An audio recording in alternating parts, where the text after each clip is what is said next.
দেশের রাজধানীতে ফিরছেন কর্মজীবীরা। এতে যানবাহনের চাপ বেড়েছে ঢাকা টাঙ্গাইল যমুনা সেতু মহাসড়কে। একই সাথে লঞ্চ ঘাটেও বেড়েছে যাত্রীদের ভিড়। এ নিয়ে আরো জানাতে আমাদের সাথে টাঙ্গাইলের এলেঙ্গা থেকে যুক্ত হয়েছেন কাউসার আহমেদ এবং সাথে যুক্ত আছেন ভোলার ইলিশা লঞ্চ ঘাট থেকে ইমতিয়াজুর রহমান। আমরা শুরুতে ভোলার খবরাখবর জানতে চাই।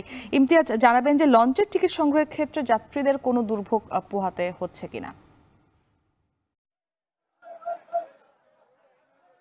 মুক্তি নারীর টানে ঈদ উদযাপনের জন্য ভোলায় এসেছেন, দ্বীপ জেলা ভোলায় এসেছেন ঢাকা সহ দেশের বিভিন্ন জেলা থেকে মানুষজন। ঈদের ছুটি শেষে বিশেষ করে কর্মস্থলে ফিরতে শুরু করেছে এই কর্মজীবীরা। এক্ষেত্রে কিন্তু ভোলার লঞ্চ ঘাটগুলোতে যাত্রীদের ভিড় বৃদ্ধি পেয়েছে। আজকে সকাল থেকে কিন্তু আমি ভোলার ইলিশা লঞ্চ ঘাটে অবস্থান করছি। এখান থেকে ঢাকা ভোলা এবং ঢাকা লক্ষ্মীপুর রুটে প্রায় 4 থেকে 5টি লঞ্চ ছেড়ে গেছে এবং প্রতিটি লঞ্চ কিন্তু একরকম কানায় কানায় ভর্তি অবস্থায় ছিল। এছাড়াও বাকি এখন পর্যন্ত ঢাকাগামী 3 থেকে 4টি লঞ্চ অপেক্ষমান রয়েছে। এই লঞ্চগুলো কিন্তু ভর্তি অবস্থায় রয়েছে বলে তো আমরা দেখতে পেয়েছি। আর যাত্রীদের ভোগান্তির বিষয় যদি বলি, যাত্রীদের সাথে আমরা কথা বলেছিলাম, তারা জানিয়েছে বিশেষ করে ভোলা লক্ষ্মীপুর রুটের লঞ্চ সংখ্যা কম থাকার কারণে তারা বাধ্য হয়ে যেই এই মৌসুমটাতে স্পিড বোট এবং স্টিলের ট্রলার এবং কাঠের ট্রলারে তারা যাচ্ছে। এতে করে তারা বাড়তি ভাড়া গুনতে হচ্ছে বলেও তারা জানিয়েছেন। স্বাভাবিক সময় 150 থেকে 200 টাকা ভাড়া থাকলেও কিন্তু এখন তাদের কাছ থেকে 400-500 টাকা ভাড়া নিচ্ছে বলেও কিন্তু সাধারণ যাত্রীরা অভিযোগ করছে। তারা বলছেন যে এই সময়টাতে বাড়ি ফিরতে তাদের যে ভোগান্তি হয়েছিল, ভাড়া বেশি গুনতে হয়েছে এবং কর্মস্থলে ফিরতেও কিন্তু তাদের একই অবস্থা রয়েছে।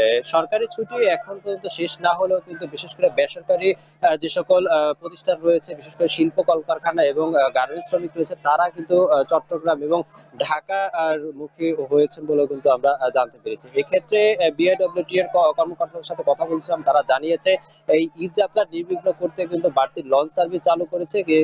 এছাড়াও কিন্তু ঘাটগুলোতে তাদের বিশেষ টহলদারি মোতায়েন রয়েছে বলেও কিন্তু বিআইডব্লিউ কর্মকর্তা নিশ্চিত করেছেন। অপরদিকে যেই ভোলা থেকে ইলিশা রুটের যেই লঞ্চ সার্ভিস বৃদ্ধি, লঞ্চের পরিমাণ বৃদ্ধির বিষয়ে জানতে চাইলে তিনি জানিয়েছেন যে লঞ্চের পরিমাণ বৃদ্ধি আছে, কিন্তু তাদের চোখ ফাঁকি দিয়ে কিছু অসাধু ব্যবসায়ী স্পিড বোট এবং অবৈধ যে সকল ট্রলার রয়েছে তা চলমান রয়েছে, তার বিরুদ্ধে তাদের নজরদারি রয়েছে। তো এই ছিল আমার কাছে ভোলার ইলিশা লঞ্চ ঘাট থেকে সর্বোচ্চ তথ্য।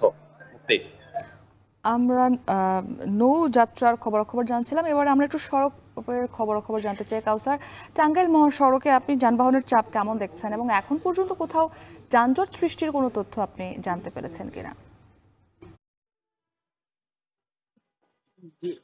ঈদের পরে এখন পর্যন্ত ফিরতি পথে কোনো যানজট হয়নি এই ঢাকা টাঙ্গাইল যমুনা সেতু মহাসড়কে। তবে এই মহাসড়কে যারা যাত্রী রয়েছেন, বিশেষ করে এখনো উত্তরাঞ্চলের দিকে অনেক মানুষই যাচ্ছেন এবং অনেকেই কর্মস্থল ঢাকায়ও যাচ্ছে। তবে তাদের কাছ থেকে কয়েক গুণ বেশি ভাড়া আদায় করা হচ্ছে। এই বিষয়ে যারা সাধারণ যাত্রী রয়েছেন, তারা বলছেন যে স্বাভাবিক সময়ে ঢাকা যেতে 1.5 থেকে সর্বোচ্চ 200 টাকা ভাড়া গুনতে হলেও এই ঈদকে ঘিরে তাদের 300 থেকে 400 টাকা পর্যন্ত ভাড়া গুনতে হচ্ছে। এই বিষয়ে তারা ঊর্ধ্বতন কর্মকর্তার হস্তক্ষেপ কামনা করেছেন। আর এদিকে জেলা প্রশাসনের পক্ষ থেকে এই যাত্রা নির্বিঘ্ন করতে ফিটনেসবিহীন যানবাহনের বিরুদ্ধে এবং অতিরিক্ত ভাড়া আদায়ের বিরুদ্ধে ব্যবস্থা নেওয়ার বিষয়ে বেশ কয়েকজন ম্যাজিস্ট্রেট নিয়োগ করা হলেও ঈদের আগে এবং ঈদের পরে আজ পর্যন্ত আমাদের চোখে সেই নিয়োগকৃত ম্যাজিস্ট্রেট চোখে পড়েনি এবং বাড়তি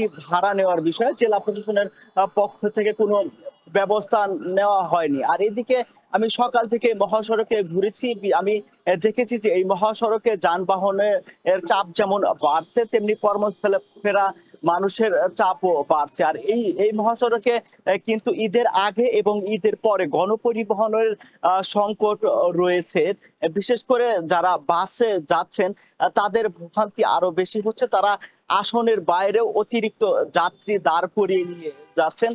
আর এদিকে যারা যাত্রী রয়েছেন, তারা বলছেন যে বাস বা গণপরিবহন না পেয়ে তারা কিন্তু বাধ্য হয়ে বাস সহ খোলা ট্রাকে ফিরতে হচ্ছে। আর এই ভাড়া নেওয়ার বিষয়ে তারা ঊর্ধ্বতন কর্মকর্তার হস্তক্ষেপ কামনা করেছেন। আর এদিকে যানজট নিরসনে জেলা প্রশাসনের পক্ষ থেকে 6 শতাধিক পুলিশ সদস্য এই মহাসড়কে 4 শিফটে দায়িত্ব পালন করছে। আর এছাড়াও ঈদ যাত্রা নির্বিঘ্ন করতে যমুনা সেতুতে 18টি বুথের টোল আদায় করা হচ্ছে, যা স্বাভাবিক সময়ে উভয় পাশে 12টি বুথের টোল আদায় করা হয়। যমুনা সেতুর নির্বাহী প্রকৌশলী জানিয়েছেন যে